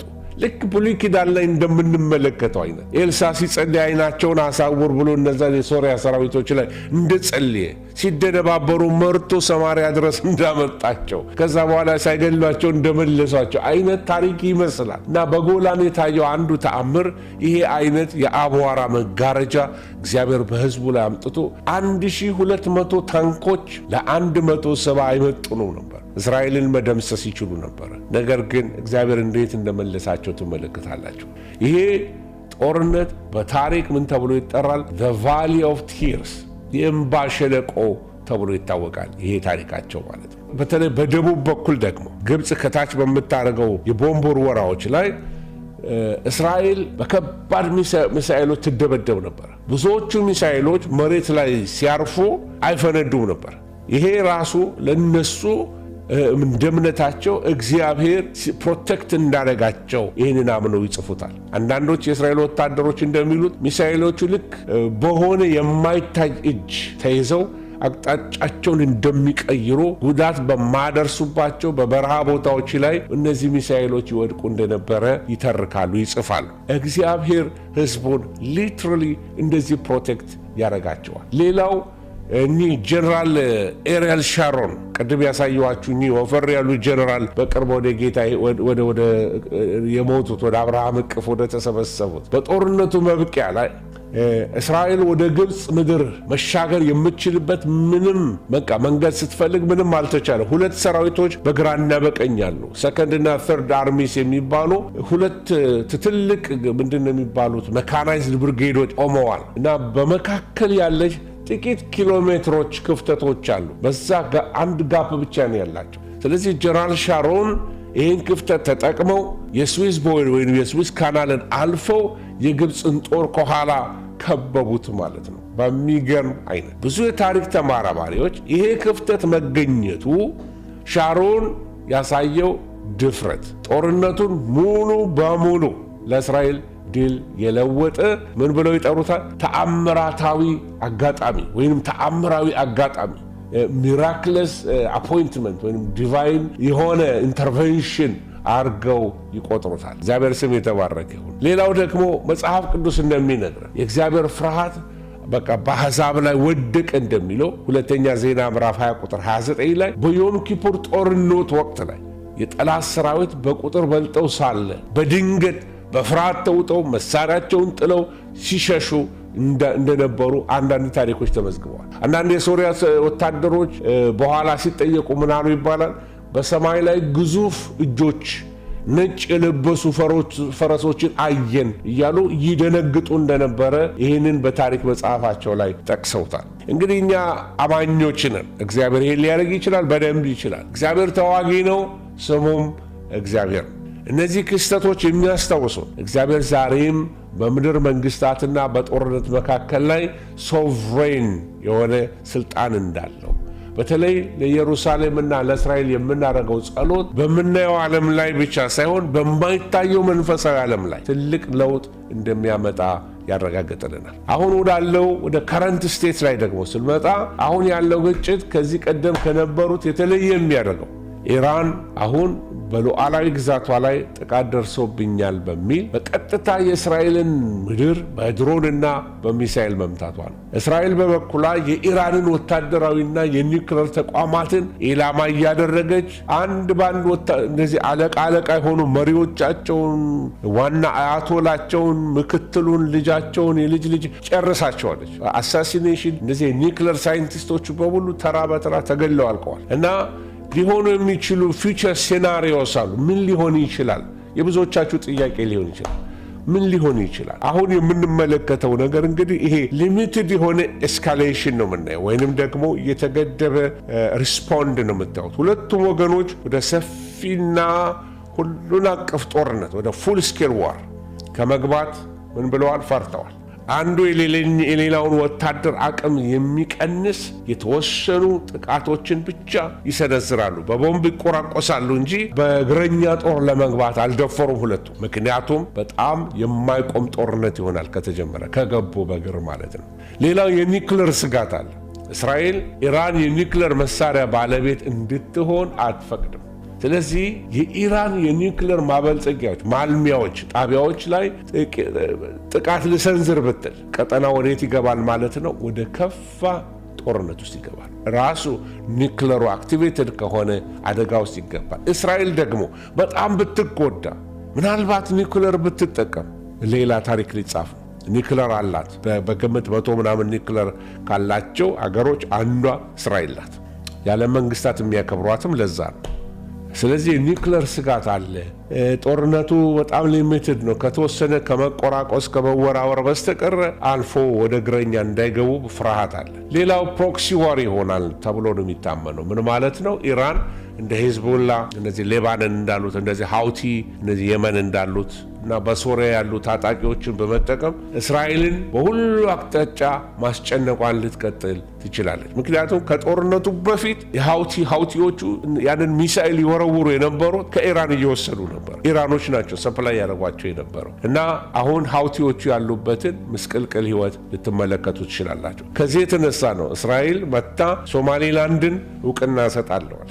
ሶማሊላንድን እውቅና ከሰጠች በቀላሉ ከሶማሊላንድ ሆና ከኢትዮጵያ ጋር ሆና ሃውቲዎችን በቀላሉ በቁጥጥር ስር ልታውል ትችላለች። መርከቦች አይያዙባትም። ብዙ አማራጮች እዛ ቦታ ላይ ይኖራታል ማለት ነው። ስለዚህ ጨዋታ ፖለቲካው ኃይለኛ የሆነ ጂኦፖለቲክስ ራሱን የቻለ ጨዋታ ሆኗል። እንደ ዳማ ጨዋታ ነው እና መንፈሳዊና ትንቢታዊ ዩታው ላይ ፎከስ እናደርግ ፖለቲካውን ልንተወው አንችልም። አሁን እየሆነ ያለው ነገር እንድናውቀው አይኖቻችን እንዲከፈቱ ነው። ለዚህ ይሄ ግጭት በመጨረሻው ዘመን ትንቢቶች ውስጥ በጣም ትልቅ ስፍራ አለው። የፋርስና ወይም የኢራን ሚና በሕዝቅኤል 38 ላይ በተጠቀሰው የጎግና ማጎግ ጦርነት በዛ ውስጥ ፐርሺያ ከሰሜን ሀያላን አገሮች ጋር በመሆን እስራኤልን ለመውጋት ከሚሰለፉት ዋና ዋና አገሮች አንዷ ሆና ትጠቀሳለች። ልዩነቱ ከጎግ ጋር ያለው ምንድነው? አሁን ኢራን እየመራች ነው ጦርነቱን ያለው። ነገር ግን በዛ ጊዜ ላይ የዛን ጊዜ ጎግ ወይንም ሩሲያ ናት የምትመራው፣ ኢራን ተከታይ ነው የምትሆነው፣ ኢትዮጵያም እንደዚሁ ማለት ነው። ስለዚህ ከነዛ ከዋና ዋና ተከታይ ሀገሮች አንዷ ፋርስ ትሆናለች። አሁን የሚሆነው ነገር እንኳን ምክንያት ሊሆናቸው ይችላል። ስለዚህ አሁን ያለው ወደ ጎግና ወደ ማጎግ ጦርነት ይቀየራል ወይ? አይመስለኝም። አሁን ያለው ሊሚትድ ነው ብያችኋለሁ። የዛ ጊዜ ግን ጎግ ማጎግ ሲሆን ግን እስራኤልን ወደ መውረር በብዙ ሀያላን ሀገሮች ወደ መጠቃት እስራኤል ትመጣለች። አሁን የምናየው የኢራንና የእስራኤል ጠላትነት ለዚህ ትንቢት መሟላት መንገድ እየጠረገ ነው የሚል እምነት አለኝ። መንገድ እየጠረገ ነው አሁን ያሉትም መሪዎች። ስለዚህ ሌላው ይሄ ግጭት በመጨረሻው ዘመን ትንቢቶች ውስጥ በጣም ትልቅ ቦታ አለው። በዚህ ውስጥ አሁንም የምናየው የእግዚአብሔርን ጥበቃ ነው። በታሪክ እንደታየው ቅድም እንደነገርኳችሁ እስራኤል በጠላቶች በተከበበች ቁጥር እግዚአብሔር በተለየ መንገድ አልቃ በመግባት ሕዝቡን ሲጠብቅ ከዚህ በፊት ነበረ፣ ወደፊትም ይጠብቃል እና ለቤተ ክርስቲያን ታዲያ መልእክቱ ምንድን ነው?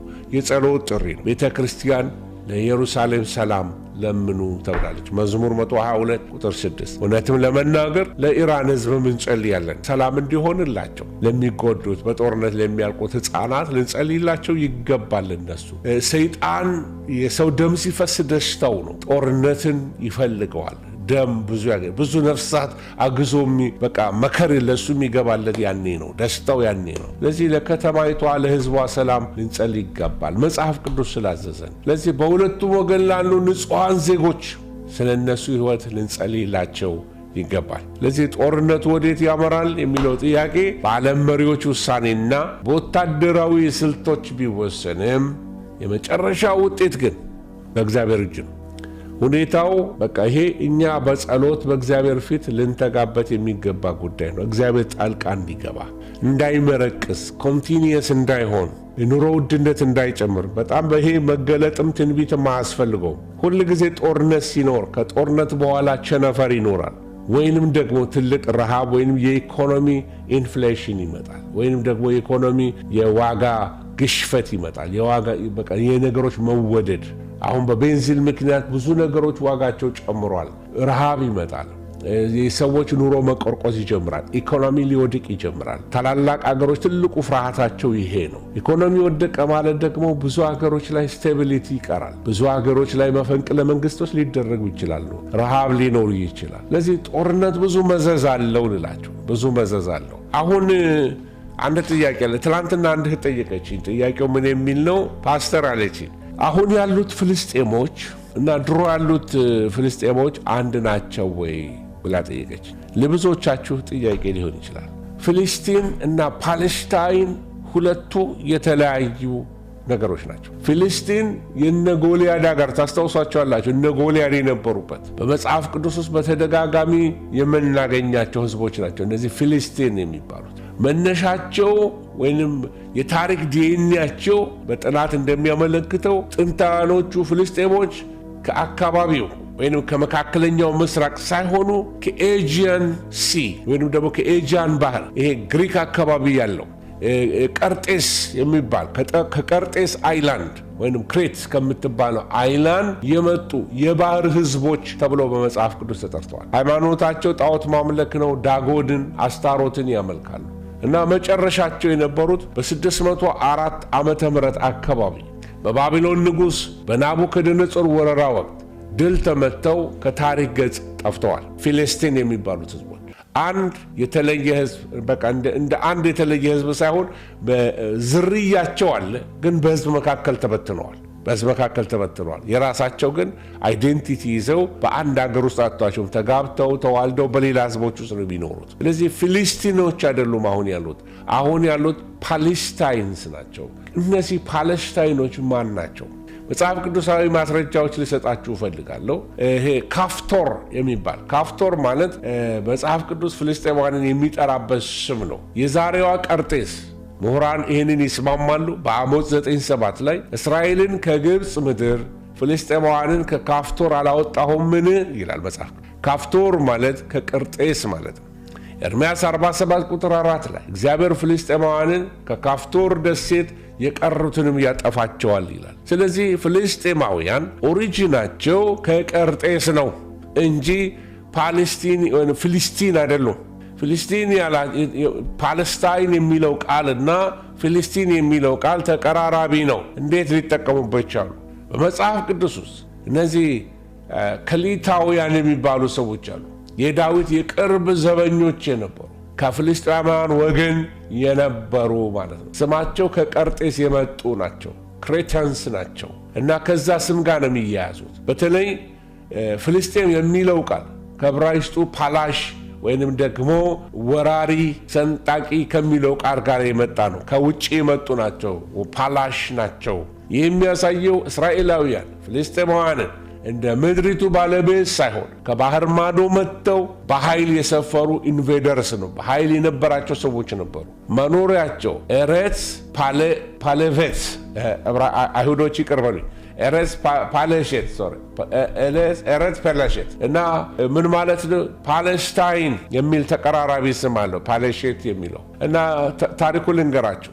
በእስራኤል ደቡባዊ የባህር ዳርቻ በአሽዶድ በአስቆሎና በጋዛ ቁፋሮች ተደርገዋል። የአርኪኦሎጂ ቁፋሮች ተደርገዋል። በዛ የተገኙ የሸክላ ዕቃዎች ላይ በዛ ላይ ከመካከለኛው ምስራቅ ባህል ይልቅ የነሱ የተገኘው ማይሲያን ግሪክ የግሪካዊ ባህል ነው የተገኘባቸው። ስለዚህ ይሄ ከየት እንደመጡ ከኤዥያን አካባቢ የመጡ የነሱ እንደሆኑ ከተገኘው ጥበብ ተገኝቷል ማለት ከተገኘው አርኪኦሎጂ ታውቋል ማለት ነው። በተለይ እንደ አውሮፓ አቆጣጠር በ2019 ላይ በአስቀሎና ወይም አሽቀሎና የሚሉት አይሁዶች በዛ አንድ የፍልስጤማውያን መቃብር ላይ ጥናት ተደረገ። በተለይ በናስ ዘመን ላይ በብሮንዝ ኤጅ ላይ ከአውሮፓ አካባቢ ከግሪክ አካባቢ የፈለሱ ሰዎች እንደነበሩ በሳይንሳዊ መንገድ ይሄ እንግዲህ የዘመኑ ዲኤንኤ ያረጋገጠው።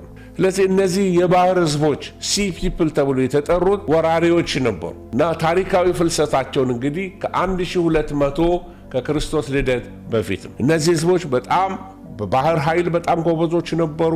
ግብፅን ለመውረር ሞክረው ነበረ።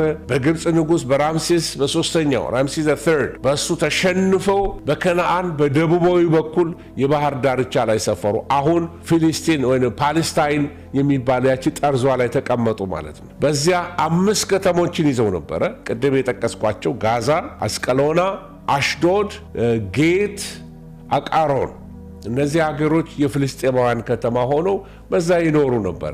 ስለዚህ ፍልስጤማውያን በአካባቢው ባዕድ የነበሩ ወይንም ደግሞ ፕሊሽቲም ወይንም ደግሞ ወራሪ ተብለው የተጠሩ በዕብራይስጥ ቋንቋ ማለት ነው። ምክንያቱም መነሻቸው ከሜዲትሬኒያን ባህር ማዶ ከነበረችው ከቀርጤስ ደሴት ነበር። የሮማውያን አንዱ ተመልከቱ፣ ይህ ታሪክ በጣም ወሳኝ ነው። የሮማው ንጉሥ ሄድሪያን ያደረገው አንድ ታሪክ አለ። አይሁድን ለመቅጣት ያደረገው 2 ትልቅ ነገሮች ነበሩ። አንደኛ የመልክዓ ምድር ለውጥ አመጣ። የአይሁድ ሕዝብ ከምድሩ ጋር ያለውን መንፈሳዊ ቁርኝነት ለማጥፋት ጁዲያ የሚለውን ስም ሰርዞ በጥንቶቹ ጠላቶቻቸው ስም ፓለስቲኒያ ብሎ የጠራት ሄድሪያን የሚባለው የሮማው ንጉሥ ነበር። አያችሁ። ሌላው ሃይማኖታዊ ለውጥ ነው ያደረገው ሮማውያን ለበቀል በአመፅ ስለተነሱበት ማለት ነው።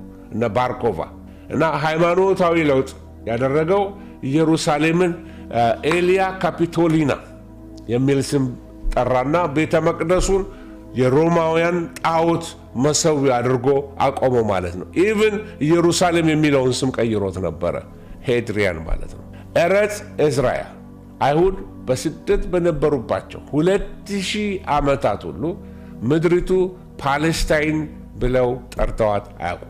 በጸሎታቸው በጽሑፋቸው ሁሉ ኤረጽ እስራኤል የእስራኤል ምድር እያሉ ነበር ሪፈር የሚያደርጓት።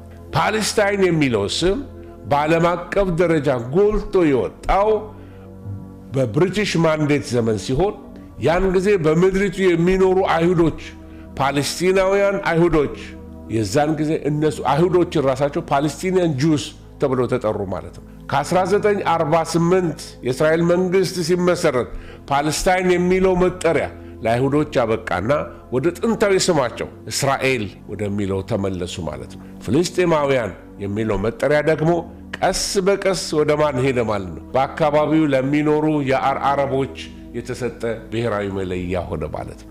ዛሬ ወገኖች ሆይ እንዳላደክማችሁ ረጅም ስብከት እንዳላረግባችሁ አንዳንድ ስዕሎች አሳያችኋለሁ። ይሄ የምትመለከቱት በእስራኤል ዘንድ ሌሎችም አረቦች እንዳሉ እንድትመለከቱ ነው።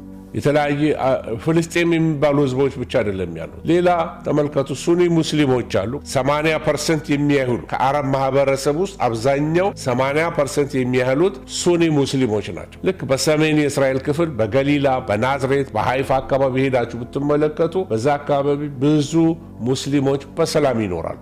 ሙሉ የእስራኤላዊ ዜግነት አላቸው። በኬኔሴት ወይንም ደግሞ በፓርላማ ውስጥ ተወካዮች አሏቸው። ስለዚህ በሰላም ይኖራሉ። ሌሎቹ ደግሞ ከነዚህ አሁን ካልኳቸው ከነዚህ ከሱኒ ሙስሊሞች ሌላ አረቦች በእስራኤል የሚኖሩ በደዊን የሚባሉ ሰዎች አሉ። በደዊኖች በደቡብ በዚህ በኔጌብ በረሃ አካባቢ የሚኖሩ ዘላን የነበሩ አረቦች ናቸው። በጣም ታማኞች ናቸው ለእስራኤል። በእስራኤል ጦር ውስጥ በአይዲኤፍ ውስጥ የሚካፈሉ ናቸው። ልጆቻቸውን ወታደርነት የሚያዘምቱ ናቸው። ከእስራኤል ሰራዊት ጋር አብረው አረቦች ናቸው፣ ግን የአረብ ዝርያዎች ናቸው፣ ግን ከእስራኤል ጋር በሰላም የሚኖሩ ናቸው።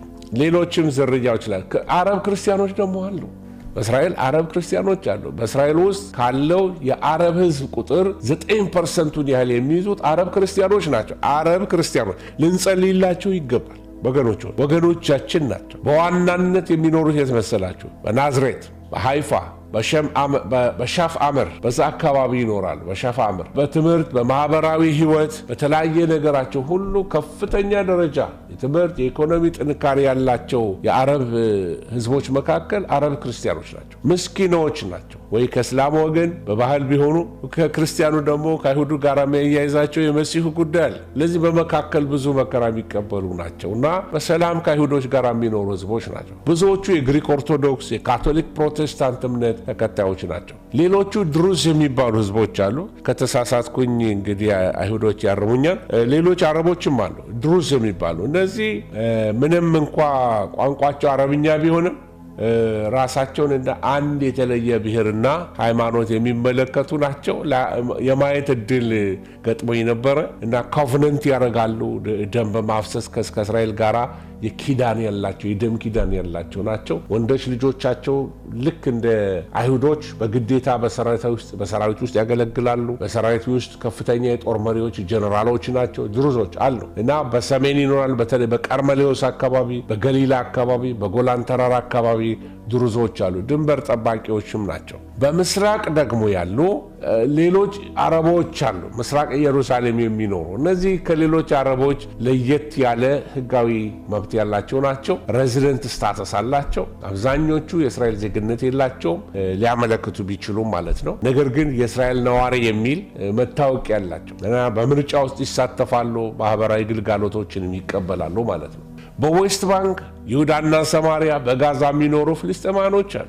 አያችሁ፣ ጋዛ ብቻ አይደለም፣ በዌስት ባንክ አሉ። በይሁዳና በሰማሪያ እስላሞች የሆኑ ወይንም ደግሞ የፍልስጤም ዝርያ ያላቸው ሰዎች አሉ፣ በሰላም የሚኖሩ ከእስራኤል ጋር አንዳንዶቹ ማለት ነው። ስለዚህ በእስራኤል መንግስት ቁጥጥር ስር ወይም በእነሱ ኮንትሮል ስር ሆነው በከፊል ራስ ገዝ አስተዳደር ስር ሆነው የእስራኤል ዜግነት የሌላቸው በዛሉ። ሌሎች አሉ። በጣም ደስ ካሉኝ ካገኘዋቸው ሸማሪም የሚባሉ ሳምራውያኖች አሉ። ታቋቸዋላችሁ መጽሐፍ ቅዱስ ላይ። አመጣጣቸውን ታሪካቸውን ለመናገር ጊዜ ስለሌለ ልዝለላቸው። ብዙዎቹ የሚኖሩት በኢየሩሳሌም በገራዚም ተራራ አካባቢ ላይ፣ በዛ አካባቢ ታገኛቸዋላችሁ። ሳምራውያን ከአይሁድ ጋር ቅራኔ የነበራቸው በአምልኮ ስፍራ ታስታውሳላችሁ። ጌታ ኢየሱስ ክርስቶስ ያችን ሴትዮ አግኝቶ ውሃ ጠጭኝ ያላት ሴት ሳምራዊት ሴት ሸማሪም አሉ አሁንም እና በመጀመሪያው ክፍለ ዘመን ነበሩ፣ እስካሁን ድረስ አሉ እና በዛ ጊዜም ከአይሁዶች ጋር ይተባበሩ ነበር። በሃይማኖታዊ ጉዳይ ወይም በዘር ጉዳይ ቅልቅሎች ነበሩ። ንጹህ አይሁዶች አልነበሩም፣ ግን ቅልቅሎች ናቸው። ከዚህ ጋር እንግዲህ የሳምራውያንን ነገር ስለ እምነታቸው ማወቅ ከፈለጋችሁ ምናልባት ኦሪት ብቻ ነው የሚያመልኩት። በኦሪት አምስቱን የሙሴ መጽሐፍ ይቀበላሉ። ነቢያትን እና የሌሎቹ መጽሐፍት አይቀበሉም። ቋንቋቸው ብዙ በአብዛኛው ጥንታዊ የኦልድ ፓሌዮ ሂብሩ የሚባል ወይም ደግሞ ጥንታዊውን የዕብራይስጥ ፊደል እስከ ዛሬ ድረስ በቅዱሳት መጽሐፋቸው ላይ የሚጠቀሙ ህዝቦች ናቸው። ስለዚህ እስራኤል ስትሄዱ የምታዩት የይሁዳን ሰዎች ብቻ አይደለም፣ አረቦቹን ታያላችሁ፣ የእኛን ህዝቦች ቤተ እስራኤሎችን ትመለከታላችሁ። ልክ ስትሄዱ በተለይ ለእኛ ህዝቦች አገር ቤት የሄዳችሁ ነው ይመስላችሁ። በጣም እንደ ቤተሰብነት የሚሰማችሁ ናቸው። እነሱም ደግሞ ኢትዮጵያዊ ነው ከተባለ ሰላማውያን ናቸው። በጣም ለኢትዮጵያ ትልቅ አክብሮት ያለው ህዝብ ነው። ስለዚህ ዛሬ በዓለም ላይ የሚገኙ ሳምራውያን ቁጥራቸው በጣም አነስተኛ ነው። በቁጥር በጣም አነስተኞች ናቸው። በገራዚም ተራራ በናብሉስ በምትባል ከተማ አካባቢ ይኖራሉ። ኮሎን በእስራኤል በቴል አቪቭ አጠገብ አካባቢ ላይ ይኖራሉ፣ አንድ ከተማ ላይ እና ምንድነው ልነግራቸው የፈለግኩት የሳምራውያን ታሪክ የሚያስተምረን ሃይማኖታዊ ስርዓትና ቦታ ክርክር ሰውን ከእግዚአብሔር እንደማያስታርቅ ጌታ ለዛች ለሳምራዊቷ ሴት እንደነገራት እግዚአብሔርን የሚያመልኩ በመንፈስና በእውነት ሊሰግዱለት ይገባል እንዳለ እውነተኛ አምልኮ በኢየሩሳሌም በገሪዛ ተራራ ወይም እዚህ ማለቱ አይደለም፣ በክርስቶስ ወደ አብ መቅረብ እንደሆነ ይህንን ከመጽሐፍ ቅዱስ እንመለከታለን። ስለዚህ አሁን እስካለችው እስራኤል ድረስ እንዲሁ በዳሰሳ ወሰድኳችሁ። ከጥንቷ እስራኤል አብርሃምን ሳልነካ እንዲሁ በዳሰሳ መጣሁና አሁን እስካለችው እስራኤል ድረስ። ስለዚህ አሁን እስራኤል ተብሎ በአእምሯችሁ ስትስሉት ሁልጊዜ ልትስሉት የሚገባ ብዙ አይነት ህዝብ ነው ያለው። ከተለያየ ሀገር የመጣ ፐርሺያን የሚናገሩ አሉ፣ አረብኛ የሚናገሩ አሉ፣ አማርኛ የሚናገሩ አሉ፣ ትግርኛ የሚናገሩ አሉ፣ ብዙ ህንዶች አሉ። የሚገርም ነው። ስለዚህ የፍልስጤም ነገር ብቻ ጎልቶ ስለወጣ እስራኤል በጣም ኢቪል ተደርጋ ልትታይ አይገባም። በምድሪቱ ላይ የሚገርም ምግባቸው ተበልቶ የሚጣፍጥ አገር እኔ እንጂ አጋነን እንኳን አትበሉኝ እንጂ አገራቸው ላይ የምትበሉት ምግብ የሚጣፍጥ ምግብ የሚገርም ነው። የምድሪቱ ላይ ያለ በረከት የሚገርም በረከት አለ ምድራቸው ላይ። ተባረከች ምድር ናት። እግዚአብሔር ህዝቡን ይባርክ፣ ህዝቡን ይጠብቅ፣ በጦርነት ህዝብ አይለቅ። በዛ ላሉ ሰዎች እንጸልያለን። ደሴም ታይም ደግሞ ይሄ ፖለቲካ አይደለም። this is መጽሐፍ ቅዱስ። የሚባርኩህን እባርካለሁ፣ የሚረግሙህ ይረገማሉ። መጽሐፍ የሚለን ይሄን ነው። ስለዚህ ይሄንን ማለት ኃጢአት ሲሰራ አንድ አይሁዳዊን እግዚአብሔር ዝም ይለዋል ወይ? ኖ አላልንም። እንደሱ አላልንም። አናስተምርም እንደሱ። ሰውን ሄደው መግደል ይችላል ወይ? ኖ አላልንም። መጽሐፍ አትግደል ተብሎ ተጽፏል። ህግ እንደውም እኮ ለእነሱ ነው የተሰጠው። እና ግን ምንድነው የዓለምን ሚዲያ እየሰማን በተለይ ክርስቲያኖች የሆንን በእስራኤል ላይ ህሊናችሁ አይቆሽሽ። ፍጹማን አይደሉም፣ እንደ ማንኛውም ህዝብ ፍጹም ህዝብ አይደለም። ነገር ግን ከኋላው ያለው ታሪክን በትክክል ማወቃችን ከስህተት ይጠብቀናል። እግዚአብሔር ህዝብ ምድሪቱን የሰጠው ለማን ነው? ምድሪቱ የይስሐቅ ናት ወይስ ምድሪቱ የእስማኤል ናት? ለመሆኑ ፍልስጤማውያኖች ከቀርጤስ ነው የመጡት ስላችሁ ዛሬ ምን ተሰማችሁ? ከቀርጤስ የመጡ ህዝቦች ናቸው። ስለ ቀርጤስ ሰዎች ማወቅ ከፈለጋችሁ ጳውሎስ ስለ ቀርጤስ ሰዎች የተናገረው ነገር አለ። ቲቶን የተወው በቀርጤስ ነበረ እና በቀርጤስ ተውኩህ ብሎ ሄዳችሁ የቲቶን መልእክት አንቡት። ምን አይነት ሰዎች እንደሆኑ ትመለከታላችሁ። ስለዚህ ወገኖቹ እግዚአብሔር ከህዝቡ ጋር ኪዳን አለው። የኪዳን አምላክ ነው። በከፍታም በዝቅታም እግዚአብሔር ህዝቡን አይጥልም።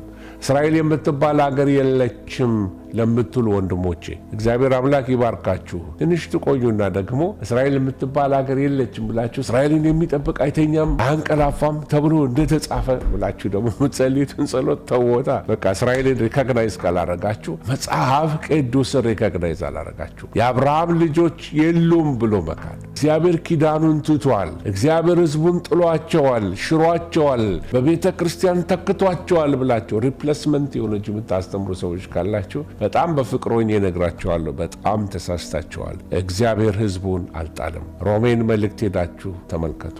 ምዕራፍ 9፣ ምዕራፍ 10፣ ምዕራፍ 11 ድንዛዜ ላይ ናቸው። የሚነቁበት ዘመን ይመጣል።